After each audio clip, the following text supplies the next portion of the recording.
Hello students, ఇప్పుడు మన prelim series of videos కింద సెక్యూరిటీ పార్ట్ చూస్తున్నాము. అండ్ సెక్యూరిటీ మొత్తం ఈ ఒక్క వీడియోలో కవర్ చేసేస్తున్నాం. 1 year current affairs. Okay, first వచ్చేటప్పటికి భార్గవస్త్ర. ఇది ఒక మైక్రో మిసైల్ సిస్టమ్. అంటే అన్మాన్డ్ ఏరియల్ వెహికల్స్ ఉంటాయి కదా, అంటే ఏంటి, డ్రోన్స్ లాంటివి. ఇలాంటి స్వాన్ డ్రోన్స్ ఉంటాయి కదా, కోఆర్డినేటెడ్ మూవ్మెంట్స్ తీసుకుంటూ కొన్ని స్వాన్ డ్రోన్స్ వస్తాయి కదా. సో వాటి థ్రెట్స్ని న్యూట్రలైజ్ చేయడానికి తీసుకొచ్చింది ఈ భార్గవస్త్ర. ఇది మైక్రో మిసైల్ సిస్టమ్ అనమాట. సో బేసిక్గా 6 kilometers వరకు దీని డిటెక్షన్ క్యాపబిలిటీ ఉంటుంది. అండ్ దాంతోపాటు ఏ మొబైల్ ప్లాట్ఫామ్ నుంచి అయినా ర్యాపిడ్గా డిప్లాయ్ చేసుకోవచ్చు. అండ్ మల్టీ టార్గెట్ ఎంగేజ్మెంట్, ఒకేసారి 64 targetsని ఎంగేజ్ చేయగలుగుతుంది. ఓకే, నెక్స్ట్ వచ్చేటప్పటికి Pralay missile and Pinaka rocket systems. So ఇక్కడ ఫస్ట్ పినాకా రాకెట్ గురించి చూసుకున్నట్టయితే ఇది ఒక multi barrel rocket launch, MBRL system అంటారనమాట. ఇక్కడ చూసారా, అదే ఇది.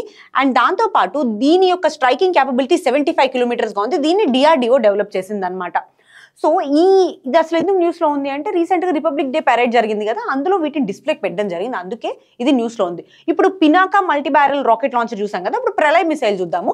ఇది surface to surface short range ballistic missile. So దీన్ని కూడా DRDO డెవలప్ చేసింది. అండ్ మిసైల్ రేంజ్ వచ్చి 150 నుంచి 500 kilometers ఉందన్నమాట. నెక్స్ట్ వచ్చేటప్పటికి దీంట్లో state of art navigation systems and missile guidance systems ఉన్నాయి.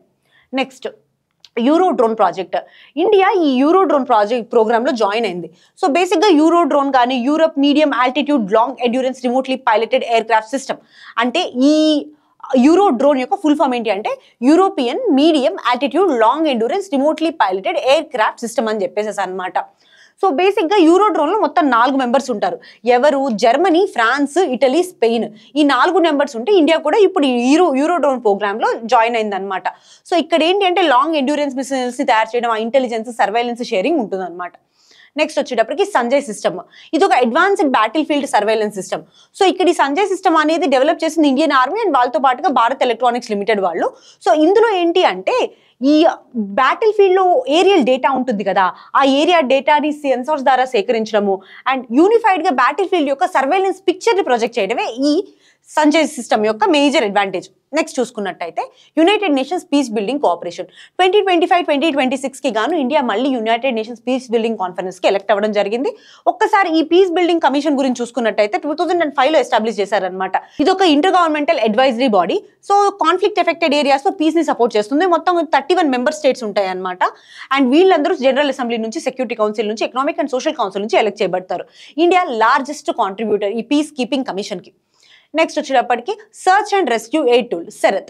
Indian National Centre for Ocean Information Services, INCOIS ఉంటారు కదా, వాళ్ళు ఈ శరత్ అనే టూల్ని డెవలప్ చేశారు.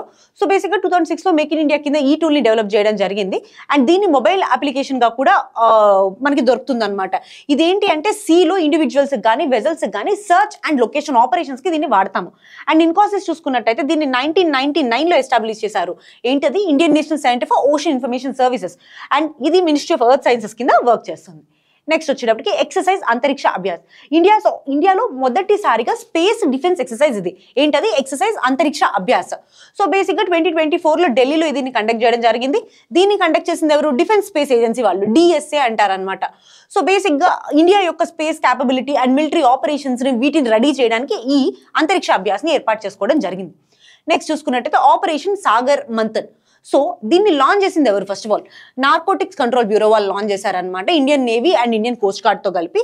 దీని మెయిన్ ఆబ్జెక్టివ్ ఏంటి అంటే drug trafficking and maritime routes ద్వారా డ్రగ్ ట్రాఫిక్ ఏదైతే జరుగుతుందో దాన్ని పట్టుకోవడానికి ఆపరేషన్ సాగర్ మంథన్. నెక్స్ట్ వచ్చేటప్పటికి globe network. So India steering కమిటీకి గ్లోబ్ నెట్వర్క్కి ఎలెక్ట్ అవ్వడం జరిగింది. గ్లోబ్ అంటే ఏంటి?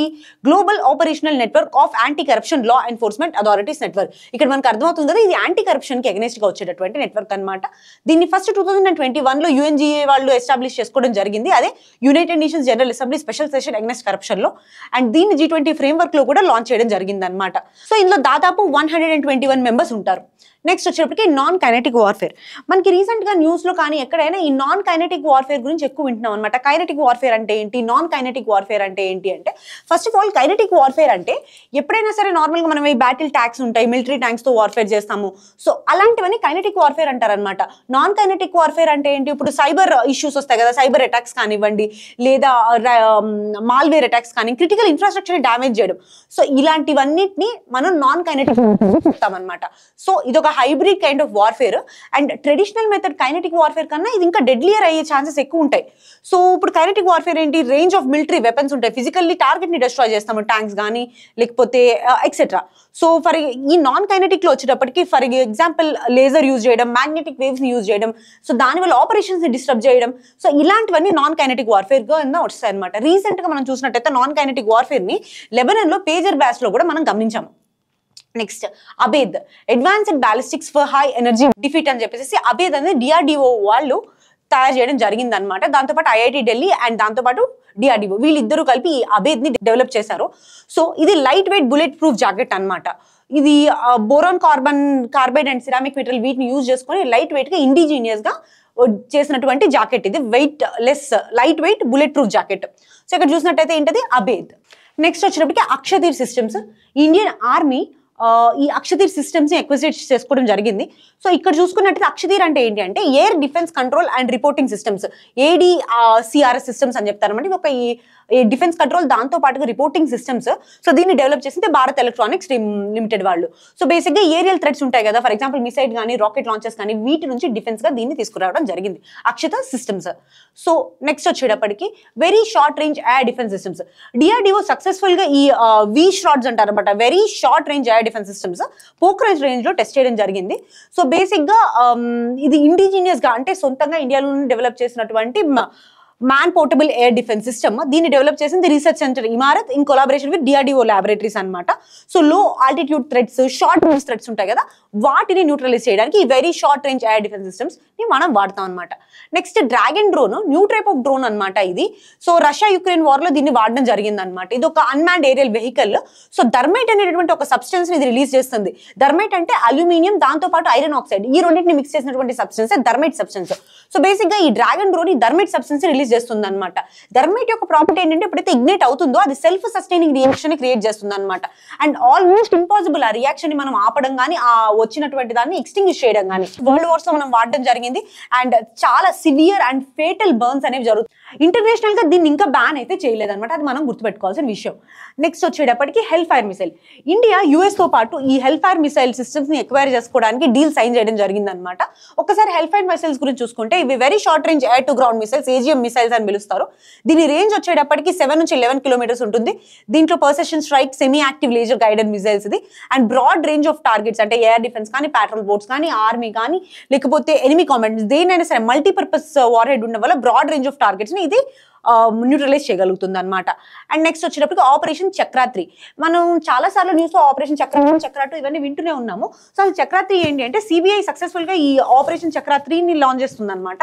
సో బేసిక్ గా ఈ చక్రాత్రి వచ్చేటప్పటికి యుఎస్ ఒక FBI తో పాటు కోఆర్డినేషన్ లో జరుగుతుంది. సో ఫస్ట్ ఆఫ్ ఆల్ ఈ చక్రాన్ని 2022లో ఇనిషియేట్ చేశాము. ఇది Interpol assisted global action to combat dismantle organised cyber crime or enabled financial crime networks. అంటే ఫినాన్షియల్ క్రైమ్ నెట్వర్క్స్ కి ఎగనెస్ట్ గా దీన్ని తీసుకురావడం జరిగింది. phase 2 2023, ఇప్పుడు phase 3 లాంచ్ చేస్తున్నారు అనమాట చక్రాకి. నెక్స్ట్ వచ్చేటప్పటికి సైబర్ క్రైమ్స్ ఏవైతే ఉంటాయో దానికి ఎగనెస్ట్ గా దీన్ని లాంచ్ చేయడం జరుగుతుంది. Next Astra mark 1 missiles. Air force దాదాపు 200 అస్త్రా మార్క్ 1 మిసైల్స్ ని ప్రొడ్యూస్ చేసింది. ఒక్కసారి మనం అస్త్రా మార్క్ 1 మిసైల్స్ చూస్తుంటే ఇది beyond visual range missile. And అది కూడా air to air class missile అనమాట. సో ఫైటర్ ఎయిర్ క్రాఫ్ట్ కి దీన్ని మౌంట్ చేయడం జరుగుతుంది. అస్త్రా MK1 మెవల్ సిస్టమ్ చూసుకున్నట్టయితే Su-30 MK1 ఎయిర్ క్రాఫ్ట్ కి ఇంటిగ్రేట్ చేయడం జరిగింది. అండ్ దీని రేంజ్ వచ్చేటప్పటికి 80 నుంచి 100 కిలోమీటర్స్ గా ఉందన్నమాట. అండ్ నెక్స్ట్ వచ్చేటప్పటికి దీన్ని డెవలప్ చేసింది DRDO అండ్ దాంతోపాటు Bharat dynamics limited. Next Gaurav వచ్చేటప్పటికి ఇది DRDO successful maiden test అనేది గౌరవం దానికి చేయడం జరిగింది అనమాట. గౌరవం వచ్చేటప్పటికి ఇది ఒక గ్లైడ్ బాంబ్.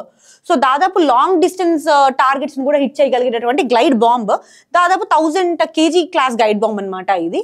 సో దీన్ని డిజైన్ చేసింది RCA research centre Imarat Hyderabad. Okay, next వచ్చేటప్పటికి సెబెక్స్ 2. రీసెంట్ గా ఇది చాలా ఇంపార్టెంట్ మనం గుర్తుపెట్టుకోవాల్సింది. ఎకనామిక్స్ ఎక్స్ప్లోజివ్స్ లిమిటెడ్ వాళ్ళు సెబెక్స్ 2 ని తయారు చేయడం జరిగింది అనమాట. సో ఒక ఒక ఏదైనా సరే ఒక బాంబ్ కానీ దాని యొక్క పవర్ని కానీ మనకు చెప్పేది టీఎన్టీ ఈక్వివాలెంట్ చెప్తారనమాట. అంటే దాని యొక్క ఎక్స్ప్లోజివ్ కెపాసిటీని టీఎన్టీ ఈక్వివాలెంట్ అంటారు. టీఎన్టీ ఏంటి? ట్రైనైట్రోటాలిన్ అని అర్థం అనమాట. ట్రైనైట్రోటాలిన్ ఏంటి అంటే నార్మల్గా మనకి బాంబ్స్ కానీ మిలిటరీ షెల్స్ కానీ గ్రెనేడ్స్ కానీ వీటన్నిటిలోకి మనకి ట్రైనైట్రోటాలిన్ అనేది యూజ్ చేస్తాము. సో దీని ఈక్వివాలెంట్గా చెప్తారు. ట్రైనైట్రోటాలిన్ 1గా తీసుకొని దీని వేరే మెటీరియల్ యొక్క ఎక్స్ప్లోజివ్నెస్ని మనం మెజర్ చేస్తాం అనమాట.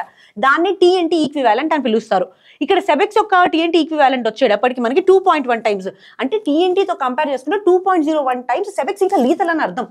ఓకే, సో దీన్ని డెవలప్ చేసింది ఎవరు? ఎకనామిక్ ఎక్స్ప్లోజివ్స్ లిమిటెడ్ వాళ్ళు. సో నెక్స్ట్ వచ్చేటప్పటికి రుద్రం 1 ఇండియా సక్సెస్ఫుల్ గా ఫస్ట్ టైం ఇండిజినియస్ గా డెవలప్ చేసిన యాంటీ రేడియేషన్ మిసైల్ ని ఫైర్ చేసింది. సో అదే రుద్రం 1 అన్నమాట. యాంటీ రేడియేషన్ మిసైల్ అంటే ఏంటి?